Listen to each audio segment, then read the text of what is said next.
Todos sabemos que los padres son los primeros responsables en la educación de los hijos, pero también esperamos que la escuela se haga cargo de la educación formal. ¿Qué si un papá quisiera hacerse cargo de la educación formal de sus hijos? ¿Será eso posible? Soy Raquel de Cornichuk y esto es Más en Familia, un espacio para compartir experiencias prácticas positivas de la vida en familia.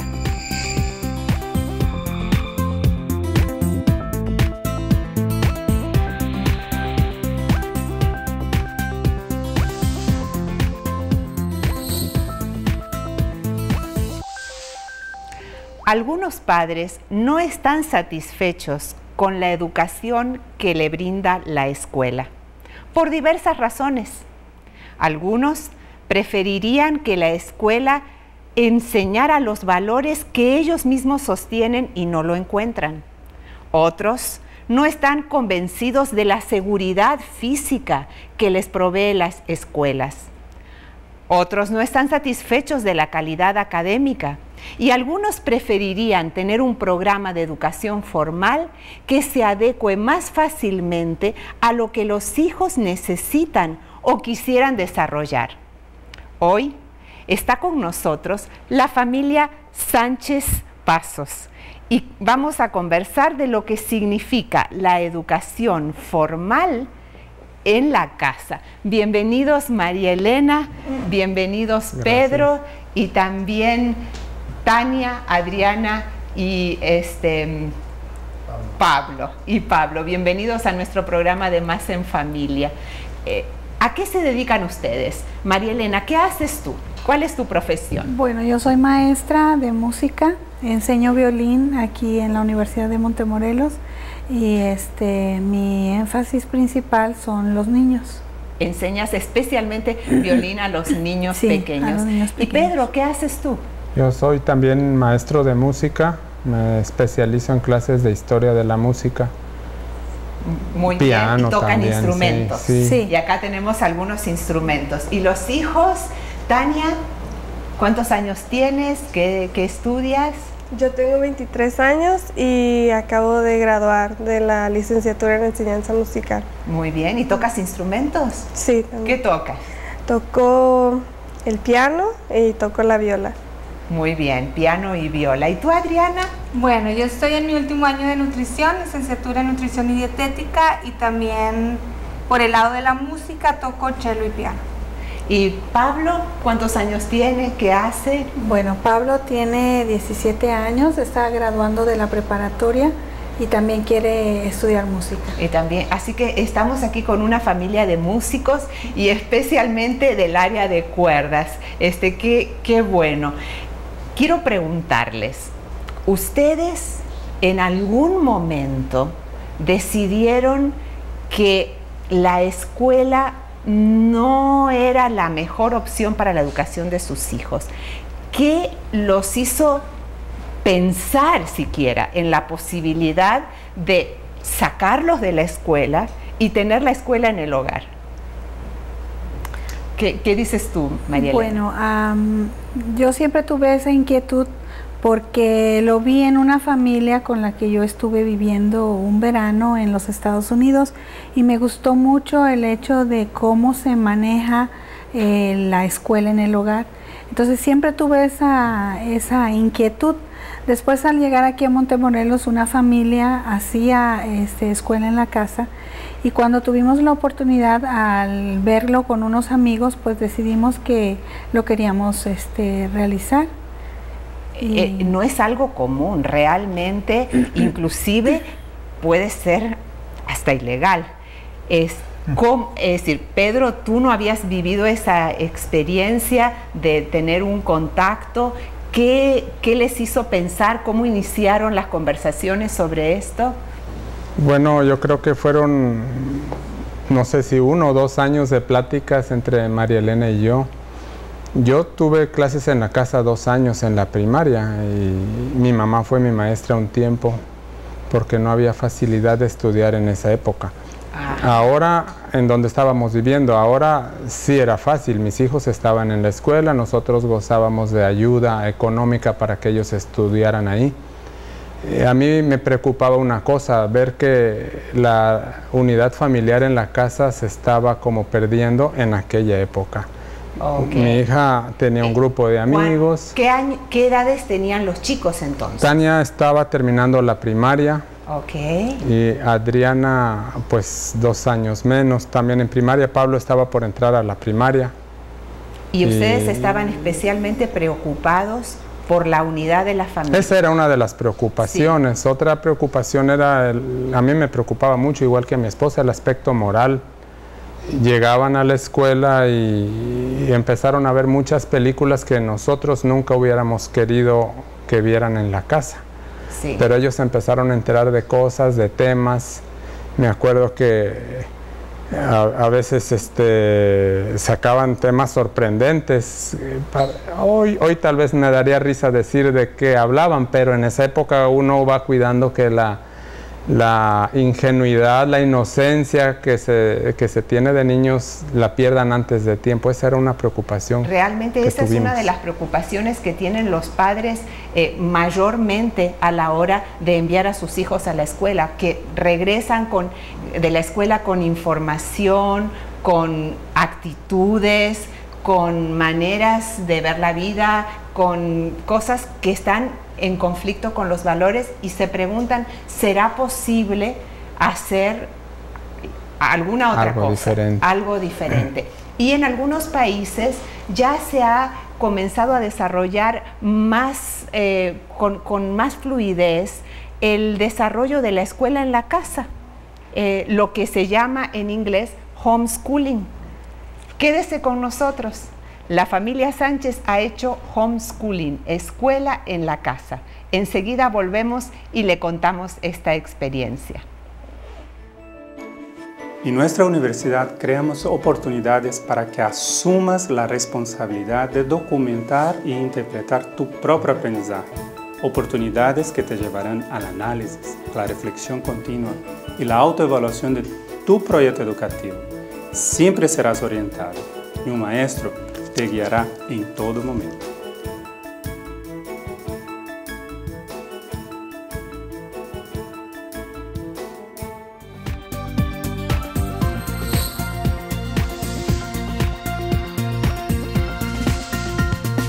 Estamos de regreso en Más en Familia, conversando con la familia Sánchez sobre su experiencia de ofrecer la educación formal en el hogar, lo que se conoce comúnmente como homeschooling, educación en el hogar.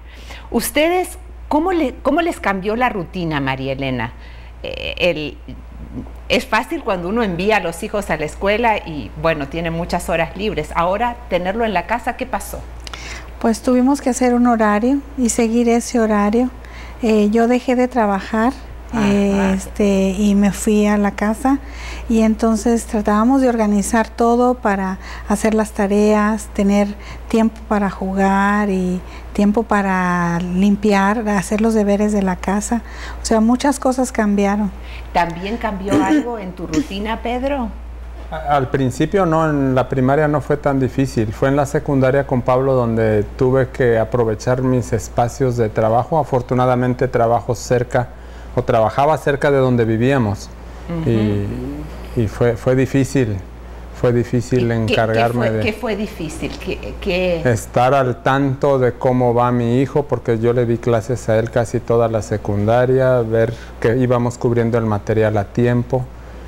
Y que él aprovechara bien el tiempo. Lo más difícil para mí es el tiempo, aprovechar bien el tiempo, porque se trata también de trabajar lo menos posible, de invertir poco tiempo para aprovechar para otras actividades. ¿Cuánto tiempo le dedicaban a las tareas de la escuela? Más o menos eran como 2 horas. 2 horas. 2 horas, 2 horas y media. Nuestros hijos están en la escuela 4 horas, 5 horas, algunos 6 horas y ustedes 2 horas. Sí. Y con eso cubrían toda la tarea. Para cubrir lo que hacían en la escuela con 2 horas. Con 2 horas. Hacíamos otras cosas. Me acuerdo que ella cocinaba, hacían recetas. tenían que investigar temas extra. A ellos les empezó a gustar entrar a internet y ahí guardo todavía las investigaciones que hacían de los planetas, de los mayas. ¿Y eso investigaciones? Era como requisito No, ya no les pedíamos, les gustó.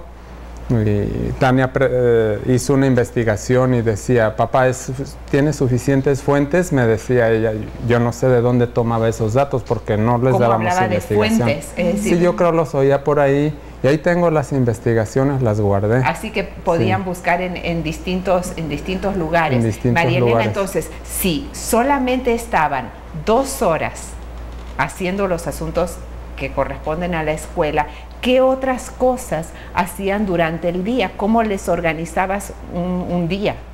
Bueno, ellos no dejaron de ir al conservatorio, donde tomaban sus clases de instrumentos, que era piano y violín. Entonces, así que estudiaban 2 instrumentos. Les dio el tiempo para eso. Normalmente un niño a lo sumo puede estudiar 1. Sí, ellos estudiaban 2 instrumentos y les daba tiempo de practicar, les daba tiempo también para jugar.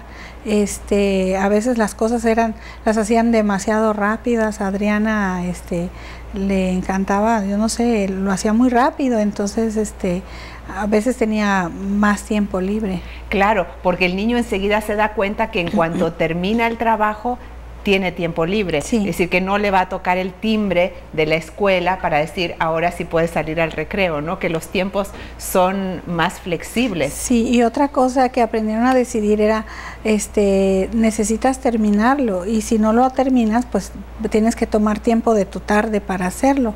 Entonces a veces ellos decían, bueno, lo termino en la tarde, o a veces no, prefiero hacerlo en la mañana.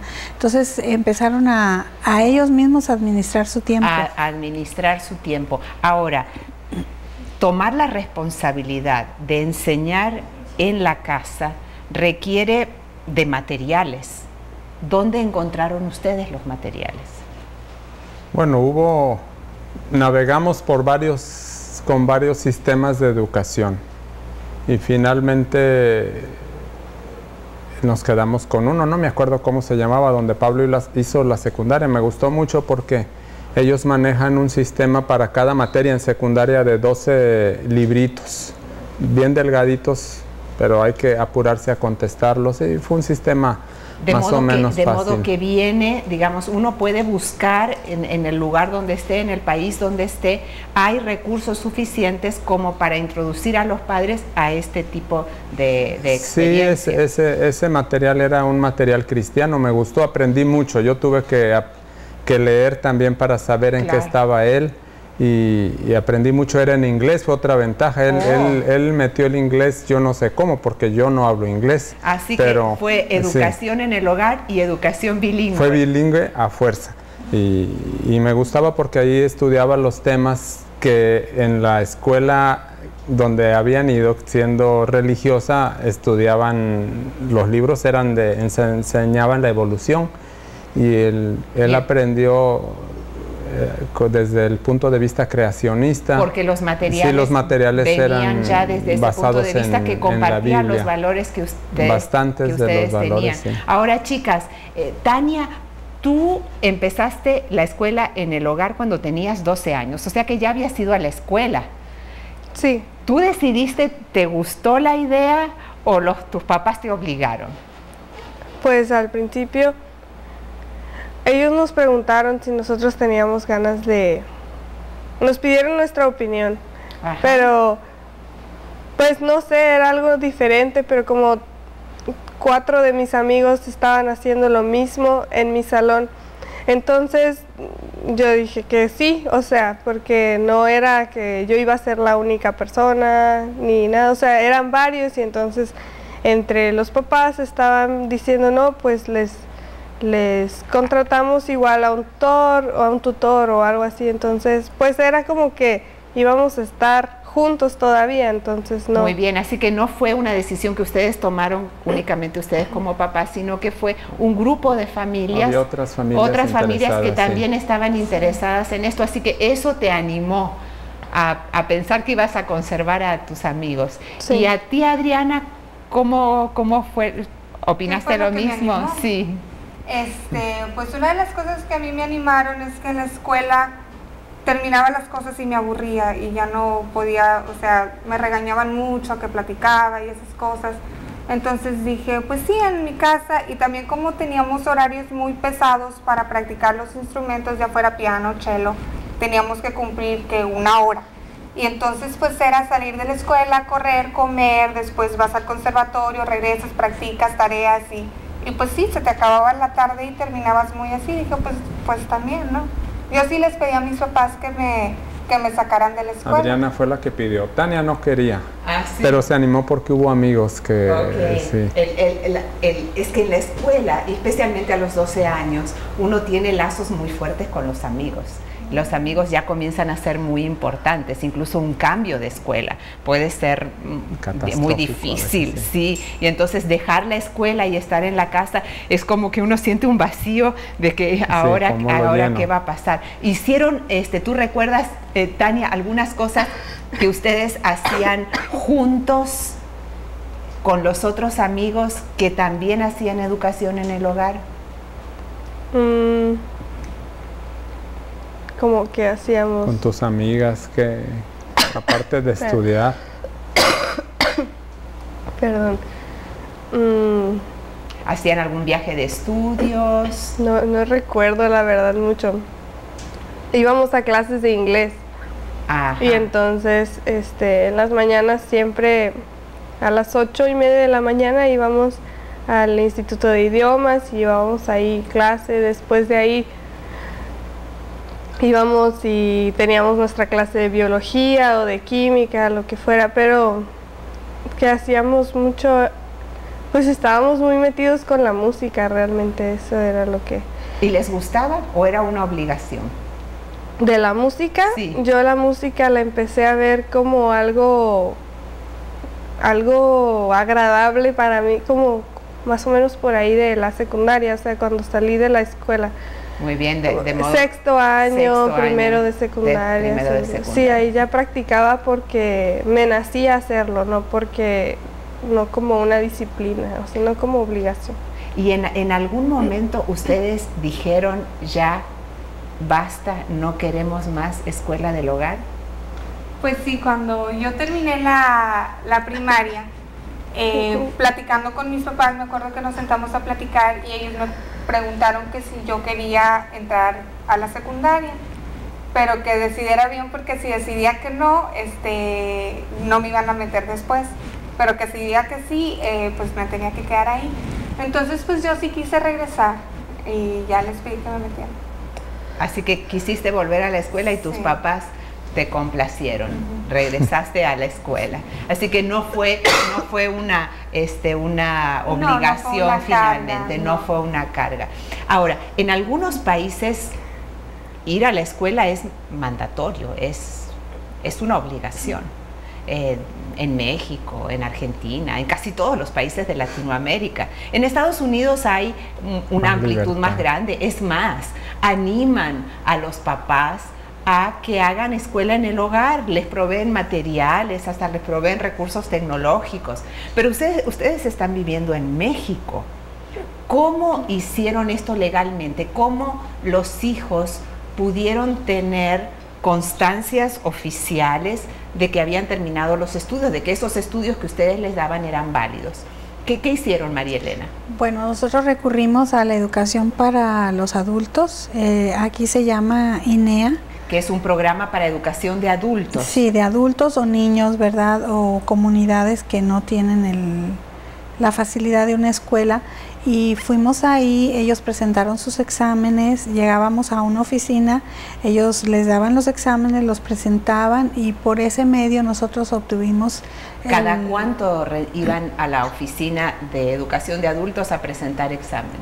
Pues dependiendo cómo ellos avanzaban, por ejemplo, a partir de los 10 años podían hacer primer año y segundo, tercero y cuarto, le llaman módulos, y quinto y sexto para lo de la primaria. Y para la secundaria, pues era cuando ellos tuvieran 15 años que estaban listos para presentar, les hicieron un examen de diagnóstico, le llaman, y entonces dependiendo de ese examen era el material que les daban.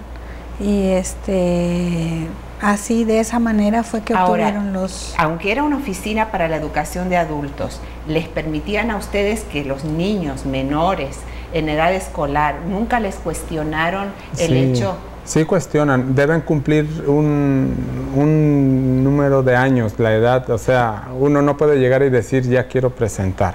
Ajá. Ellos dicen para tal año debe tener tanto y generalmente ellos iban más adelantados, así es que ir a línea significaba atrasarlos un poco.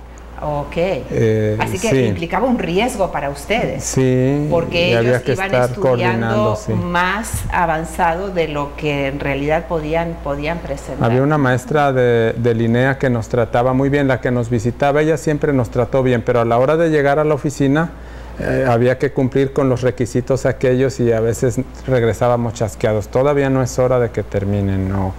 Y había que esperar que se cumpliera la edad y hubo ciertos problemitas ahí, pero finalmente nos ayudaron y tienen el papel oficial de que tienen la secundaria terminada o la primaria. De modo que pudieron conseguir los papeles oficiales. Sí. Muy bien. ¿Ustedes recuerdan esos exámenes? Sí. ¿Sí? ¿Eran difíciles o lo que ustedes aprendían en el hogar por lejos estaba mucho más fácil? ¿Qué dices tú, Adriana? Pues eran muy fáciles los exámenes. Nosotros estábamos acostumbrados a estudiar bastante y más que nada nos motivaban mucho a estudiar por nuestra propia cuenta. Entonces llegábamos a esos exámenes y eran de opción múltiple y eran preguntas muy básicas. Entonces, pues no estudiábamos para esos exámenes como requisitos, sino eran cosas que ya tenías que saber. Ajá. Sí. ¿Y tú los recuerdas, Tania? Sí, igual, o sea, sí eran muy fáciles. Sí, no estudiabas para ellos, pero pues, no sé. Las cosas que veías de la secundaria, lo que veíamos nosotros eran los mismos libros que nuestros compañeros llevaban en la escuela. Ay. Y no iban muy acordes a las preguntas de los exámenes de línea, eran cosas diferentes. Eran cosas diferentes, pero ustedes sentían que realmente en la casa habían aprendido mucho más que lo que se requería allí. Y realmente esa es una de las razones por las que muchos papás deciden sacar a su hijo de la escuela y darle oportunidades en la casa para que pueda desarrollar mucho más el potencial que el mismo hijo tiene. Hacemos un corte. Volvemos enseguida con más En Familia con la familia Sánchez.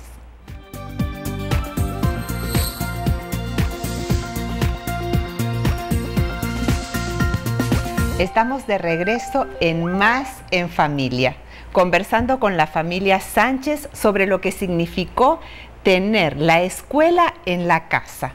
Pablo, tú prácticamente comenzaste la escuela primaria en la casa. Tuviste muy poco tiempo antes, ¿verdad? Sí. ¿Qué recuerdas de los años de homeschooling? Pues primero en la primaria empecé solo yo. Empecé yo solo, pero no tenía ningún problema. Estuve en mi casa casi siempre con mi mamá y mis hermanas. Creo que Adriana en esa fecha estaba haciendo homeschool, pero yo empecé solo. Después ya tuve compañeros y recuerdo que me la pasaba prácticamente en el gimnasio. ¿Ah, sí? Jugando básquet, me gustaba mucho el básquet. Así que tenías tiempo, el trabajo escolar en la casa, no lo recuerdas como algo muy largo, como tedioso, ¿o sí? Sí, pero como a mí no me gustaba levantarme temprano, sí me levantaba temprano, como a las 8 más o menos, pero hacía lo normal.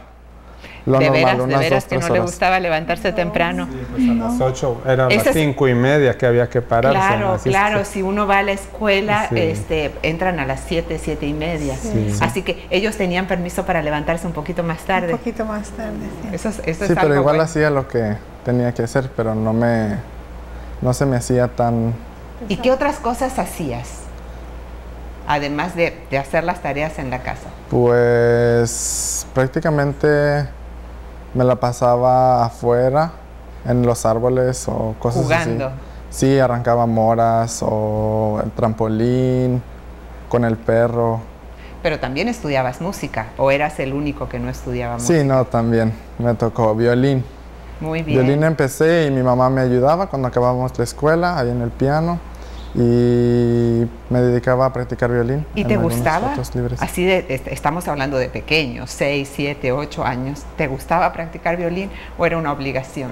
Al principio no me gustaba mucho, mi mamá me decía que tenía que practicar, pero ya cuando tenía unos 8 años ya me empezó a gustar más. ¿Y en este momento cuán bien tocas el violín? Ya mucho mejor que antes. Mucho mejor. Tus papás me dijeron fuera del programa que hasta ganaste algunos premios, dinos. Ah, sí, el pasado noviembre de 2010 hubo un concurso nacional en Zacatecas, Tomás Ruiz Ovalle, y gracias a Dios obtuve el segundo lugar. ¡Wow! ¡Qué bien! Felicitaciones, Gracias. Pablo, un gran violinista. Les quiero preguntar a los papás, ¿cuáles creen ustedes que son los 3 beneficios más importantes que ustedes obtuvieron de esta experiencia de tener la escuela en la casa? ¿Qué dirías, María Elena? Pues yo creo que lo más importante que yo sentí fue que ellos y nosotros aprendimos a comunicarnos. Y cualquier cosa que suceda, siempre tenemos esa comunicación que para mí es muy importante. Sí, porque la escuela toma mucho tiempo y hace que la familia no tenga mucho tiempo para estar juntos, así que eso es muy valioso. Sí. ¿Qué más le agregarías? Otra cosa también fue que entre ellos también no hubo diferencias, porque antes Tania tenía sus amigos, Adriana sus amigos y pues Pablo también, ahí como que andaba entre ellas y a veces tenía sus amigos, y ahí como que ellos se integraron entre ellos mismos y aprendieron a compartir, a disfrutar de lo que hacía el más chiquito, de lo que hacía Adriana, Tania, así. ¿Qué le agregarías, Pedro? Pues casi lo mismo, solo una anécdota. Una vez viajamos a Monterrey después de que estaban en la casa y fuimos y vinimos sin regañarlos una sola vez. Siempre peleaban, ponían su raya en el asiento, no te pases acá. Eran unos pleitos y unas regañadas. Y quiero agregar ahora, fue bonito, yo creo que nos unió como familia, porque hoy no hay homeschool, cada quien anda como loco, come a la hora que puede y es terrible, la familia se desintegra. Ya no me importa mucho, son grandes y deben tener la identidad, la autonomía suficiente, pero creo que en el momento en que necesitamos estuvimos unidos y es un buen recuerdo. De todos modos hacen cosas juntos. Sí. ¿Qué hacen juntos, Adriana? Ay, pues una de las cosas yo creo que hacemos que es muy raro es todos estamos en la orquesta, entonces pues eso quieras o no es un momento familiar aunque cada quien está sentado por diferentes partes, ¿no? Es un proyecto de familia. Sí. Y que es algo muy valioso. Realmente la música para ustedes es como un estilo de vida y una manera de unirnos, es parte natural de su vida. Bueno, amigos, les agradezco por haber estado con nosotros hoy compartiendo sus experiencias positivas, y a ustedes me despido diciéndoles que si piensan que la educación en el hogar es una buena opción, tengan en cuenta 3 consejos. En primer lugar, asegúrese de que las leyes de su país permiten la educación en el hogar. Busquen materiales para estar capacitados y asegúrense de que usted tenga la capacitación para ser el maestro de sus hijos. Y así nos despedimos de Más en Familia, sugiriéndole que use a la palabra de Dios como la guía de su vida.